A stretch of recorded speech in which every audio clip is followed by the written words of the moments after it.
ये बात उन दिनों की है जब बुद्धा मरवन में अपना समय व्यतीत कर रहे थे। इस समय तक बुद्ध की प्रसिद्धि दूर दूर तक फैल चुकी थी। बहुत दूर दूर से लोग अपनी चिंताओं और परेशानियों का समाधान हेतु बुद्ध के पास आते थे। ऐसे ही एक दिन जब बुद्धा मरवन में अपने शिष्यों को प्रवचन दे रहे थे, तभी एक अधेड़ उम्र का व्यक्ति अपने नौजवान पुत्र को अपने साथ लिए बुद्ध की तरफ चला आ रहा था। जब यह प्रवचन स्थल के पास पहुंच गए तो बुद्ध ने एक नजर उन पर डाली और इशारे से बैठने के लिए कहा। जब प्रवचन समाप्त हो गए और सभी लोग वहां से चले गए तो बुद्ध ने उस व्यक्ति को अपने पास बुलाया और बैठने के लिए कहा। वहां चारों तरफ हरियाली छाई हुई थी। मौसम बहुत सुहाना था और तरह तरह के पक्षियों की आवाजें गूंज रही थी। ऐसा नजारा देखकर उस व्यक्ति को अंदर से असीम शांति महसूस हो रही थी। इसके बाद बुद्ध ने उस व्यक्ति से आने का कारण पूछा तो इस पर व्यक्ति ने कहा, तथागत, मैं 2 दिन की लंबी यात्रा करके अपने पुत्र को आपसे मिलवाने लाया हूं। ये मेरा इकलौता पुत्र है और ये हर समय थका थका रहता है। ऐसा लगता है जैसे इसके अंदर कोई जान ही ना हो। इसका स्वभाव भी काफी चिड़चिड़ा सा हो गया है। अगर हम इससे कुछ भी कहते हैं तो यह हमारी छोटी छोटी बातों पर गुस्सा हो जाता है। इसके देखने की क्षमता भी उम्र से पहले ही कमजोर हो गई है और इसके बाल भी सफेद पड़ने लगे हैं। इतनी कम उम्र में इतनी बड़ी उम्र का लगना मुझे तो कुछ समझ नहीं आ रहा है। तथागत, मैं अपने पुत्र के स्वास्थ्य को लेकर बहुत चिंतित हूँ। जब मैं अपने पुत्र को वेद जी के पास लेकर गया तो उन्होंने कुछ औषधि दी और कहा, अपने पुत्र को तनाव कम लेने के लिए कहो। वो अपने दिमाग में बहुत अधिक तनाव लेता है, इसलिए उसकी ऐसी हालत हो गई है। लेकिन मैंने उसको बहुत समझाने के बाद भी तनाव का मतलब समझ नहीं आया। मुझे नहीं पता कि तनाव होता क्या है, यह किन कारणों से आता है और उसे कैसे अपने पुत्र के दिमाग से निकालूं। लेकिन मुझे सबसे पहले तो यह समझना है कि तनाव होता क्या है। इसीलिए तथागत मैं आपके पास आया हूं। कृपया आप मेरी समस्या का समाधान कीजिए। यह सुन बुद्ध उसके पुत्र को बड़े ध्यान से देखते हैं। उसके चेहरे को देखते हैं, उसकी आंखों को देखते हैं और फिर उसके हाथों की नब्ज को भी देखते हैं। ये सारी विधि करने के पश्चात बुद्ध उस व्यक्ति से कहते हैं कि तनाव लेना तो कोई नहीं चाहता, लेकिन फिर भी यह तनाव लोगों के दिमाग को दीमक की तरह पकड़ लेता है और व्यक्ति जान भी नहीं पाता है कि वह तनाव में जी रहा है। लेकिन अगर व्यक्ति तनाव के कारणों को अच्छे से समझ लेता है और तनाव के बारे में कोई ऐसा पैमाना बना लेता है जिससे वह जान सके कि वह कितने तनाव में है, तो वह इस समस्या का समाधान भी खोज सकता है। सबसे पहले तो तुम ये समझो कि तनाव होता क्या है। जब भी कोई व्यक्ति कोई काम कर रहा होता है लेकिन उसका मन कहीं दूर भटक रहा होता है, कल्पनाओं में होता है, तो उसके शरीर और मन के बीच एक दूरी पैदा हो जाती है। ये दूरी जितनी अधिक होगी, व्यक्ति उतनी ही ज्यादा बेहोशी की अवस्था में होता है और शरीर व मन के बीच की इसी दूरी और खिंचाव को तनाव कहा जाता है। आखिर कोई पसंदीदा खेल खेलने के बाद व्यक्ति चुस्ती और प्रसन्नता से क्यों भर जाता है, जबकि उसने तो अपने शरीर को थकाया है। लेकिन समझने वाली बात यह है कि खेलते समय मन और शरीर एक साथ पूरी तरह से उस खेल में केंद्रित होते हैं, जिससे शरीर और मन के बीच दूरी पैदा नहीं होती और कोई तनाव पैदा नहीं होता।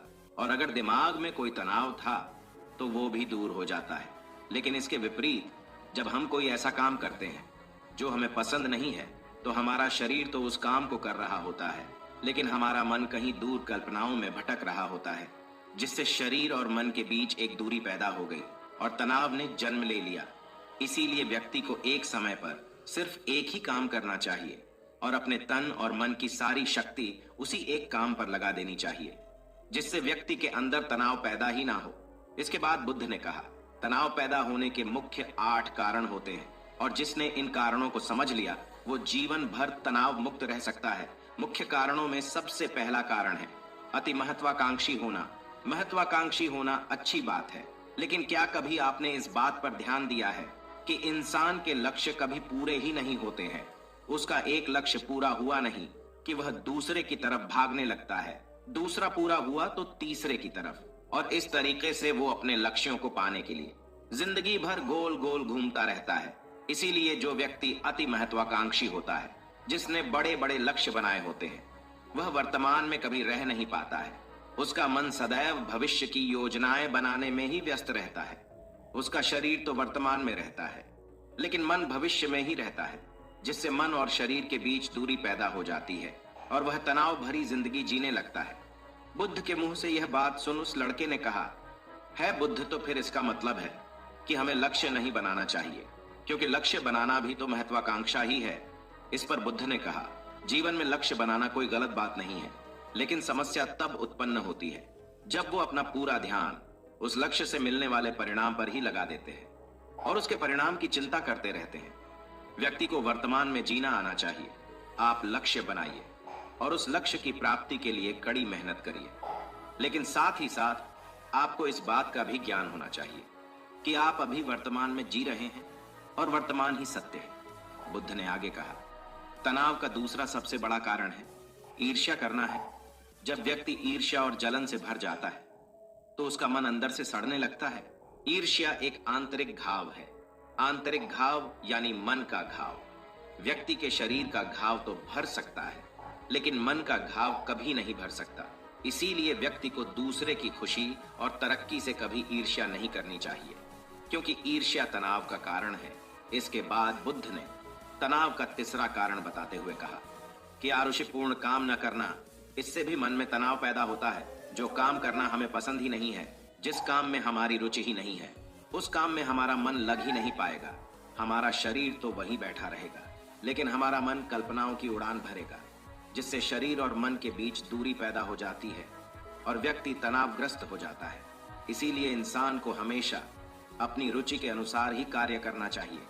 अगर व्यक्ति ने यह पता कर लिया कि उसे कौन सा काम करना पसंद है और वो उसी काम को अपने जीवन का लक्ष्य बना लेता है, तो फिर वो काम उसके लिए काम नहीं बल्कि एक खेल बन जाता है। फिर बुद्ध ने कहा, तनाव का चौथा कारण होता है किसी दूसरे से अच्छा रखना। बुद्ध ने उस व्यक्ति की ओर इशारा करते हुए कहा, एक पिता होने के नाते तुम्हारी अपने पुत्र से बहुत सी अपेक्षाएं होगी कि तुम्हारा पुत्र एक बहुत ही कामयाब इंसान बने, तुम्हारा नाम रोशन करे, जैसा तुम चाहते हो उस तरह का जीवन जिए, तुम्हारी हर बात माने। लेकिन क्या आज तक कभी किसी की सारी अपेक्षाएं पूरी हुई है? जब भी कोई व्यक्ति किसी दूसरे से कोई अपेक्षा रखने लगता है तो वो अनजाने में अपने लिए तनाव पैदा करने लगता है। जरा सोचो कि अगर तुम्हारा बेटा तुम्हारे अनुसार काम नहीं कर रहा है और वो नहीं बन पा रहा है जो तुम उसे बनाना चाहते हो, तो निश्चित रूप से तुम्हारे दिमाग को तनाव तुम्हें पकड़ लेगा। तुम तनाव से भरा जीवन जीना शुरू कर दोगे और इस तनाव के बस में आकर तुम ऐसा व्यवहार करोगे, ऐसी बातें करोगे कि तुम्हारा अपने पुत्र के साथ संबंध और भी खराब होता चला जाएगा। इसीलिए व्यक्ति को जितना हो सके उतनी कम अपेक्षाएं दूसरों से रखनी चाहिए, और अगर पूरी तरह से तनाव मुक्त रहना है तो दूसरों से अपेक्षा रखना ही बंद कर दो। इसके बाद बुद्ध ने कहा कि शारीरिक कष्ट भी इंसान के तनाव का एक कारण होता है। जब व्यक्ति किसी शारीरिक पीड़ा से गुजर रहा होता है तो उसका पूरा ध्यान अपने उस शारीरिक दर्द पर होता है और वो पूरे दिन बस उसी के बारे में सोचता रहता है, जिससे उसका मन दुख के विचारों से भर जाता है और ऐसी स्थिति में व्यक्ति तनावग्रस्त रहने लगता है। यह सुन उस व्यक्ति ने कहा कि हे बुद्ध, शारीरिक दुख तो किसी भी व्यक्ति को हो सकता है, तो फिर क्या हुआ? व्यक्ति जीवन भर तनाव में ही जिएगा? इसका जवाब देते हुए बुद्ध ने कहा कि इंसान को यह बात समझनी चाहिए कि हमारा जीवन दुखों का आधार है। जैसे जैसे हमारा जीवन आगे बढ़ता है, इसमें दुख आते हैं, बीमारियां आती है और फिर अंत में मृत्यु भी आती है। तो बीमारियां इंसान के जीवन का अभिन्न अंग है, कोई इनसे बच नहीं सकता। बस किसी किसी के जीवन में ये समय से पहले आ जाती है तो किसी के बाद में आती है। जब इंसान का मन इस बात को अच्छे से समझ लेगा तो फिर वह अपनी बीमारी के बारे में सोच सोच कर ज्यादा तनाव नहीं लेगा, क्योंकि यह हमारे जीवन का अभिन्न हिस्सा है और इसके लिए व्यक्ति को शारीरिक रूप से भी अभ्यास करते रहना चाहिए। अपने जीवन में व्यायाम और स्वस्थ जीवन शैली को भी जगह देनी चाहिए ताकि उसका शरीर लंबे समय तक निरोगी रहकर सही से काम कर सकें। तनाव का अगला कारण होता है अपनी योजनाओं को समझने के लिए समय न देना।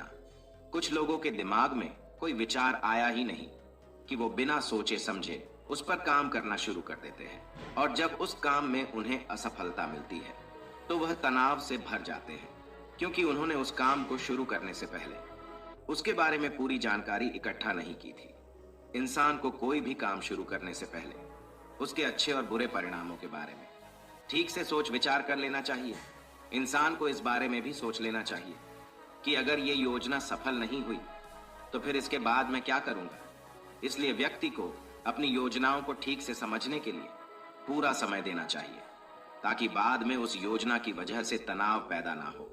तनाव का 7वां सबसे बड़ा कारण है टाल मटोल करना, आज के काम को कल पर टालना। आप लोगों ने ये कहावत तो सुनी होगी कि आलस्य इंसान के शरीर का सबसे बड़ा शत्रु है। इंसान आलस्य की वजह से आज के काम को कल के लिए टाल देता है और फिर काम को टालना उसकी आदत बन जाती है। काम को कल पर टालने वाले व्यक्ति का काम कभी भी समय पर पूरा नहीं हो पाता है, और अगर किसी तरह से पूरा हो भी जाता है तो वह उतना अच्छा नहीं हो पाता है जितना अच्छा उसे किया जा सकता था, और फिर यह बात व्यक्ति के अंदर तनाव पैदा करती है। लेकिन काम को टालना या काम को एकदम अंत समय पर करना एक आदत है, इसीलिए व्यक्ति ना चाहते हुए भी बार बार अपनी इस आदत का शिकार बन जाता है और काम को टालता रहता है। और फिर जब काम की समय सीमा पास आ जाती है तो वह तनाव से भरकर काम को पूरा करने का प्रयास करता है। इसीलिए तनाव मुक्त रहने के लिए व्यक्ति को काम को टालने की आदत छोड़नी पड़ेगी, और यह तभी संभव है जब व्यक्ति काम को समय से पहले खत्म करने का निश्चय करे। सबसे आखिरी और सबसे प्रमुख कारण जो तनाव का होता है वो है ज्यादा सोचना।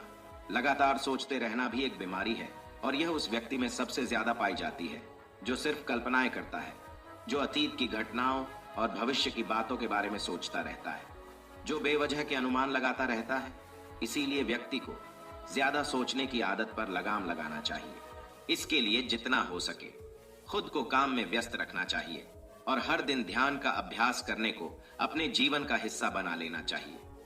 बुद्ध के मुंह से यह सारी बातें सुनकर उस व्यक्ति ने हाथ जोड़कर कहा, बुद्ध, मेरा पुत्र तो अभी मात्र 20 वर्ष का ही है और इसमें अभी इतनी समझ भी नहीं है कि यह आपकी बताई सारी बातों का एक साथ पालन कर सकें। आप कृपया करके तनाव मुक्त रहने का कोई आसान सा तरीका बता दें जिससे मेरा बेटा उसका अनुसरण भी कर सके और तनाव मुक्त भी रह सके। उस व्यक्ति की यह प्रार्थना सुन बुद्ध ने कुछ सोचते हुए जवाब दिया, अगर तुम इतनी सारी बातों का पालन नहीं कर सकते हैं तो इसके लिए एक बहुत ही आसान विधि है। तुम एक बार मैं एक काम को करने पर ध्यान लगाओ। जो भी काम कर रहे हो उस समय पर सिर्फ उसी काम को करो, सिर्फ उस पर ही अपना पूरा ध्यान लगाओ। और अगर तुम्हारा मन इधर उधर भटक जाता है तो जैसे ही तुम्हें याद आए उसे वापस फिर उसी काम में लगा दो। ये सबसे आसान और अच्छा तरीका है तनाव मुक्त रहने का। जब तुम भोजन करो तो उस समय सिर्फ भोजन ही करो, उसके पूरे स्वाद का आनंद लो, उसका अनुभव करो। जब चलो तब अपना पूरा ध्यान सिर्फ चलने में ही लगा दो। इससे तुम्हारा मन और तुम्हारा शरीर दोनों एक जगह पर केंद्रित रहेंगे, दोनों के बीच दूरी पैदा नहीं होगी जो कि तनाव का मुख्य कारण होती है। इसीलिए जहां तक संभव हो सके एक समय पर सिर्फ एक ही काम करने का प्रयास करें, वो भी पूरे ध्यान के साथ,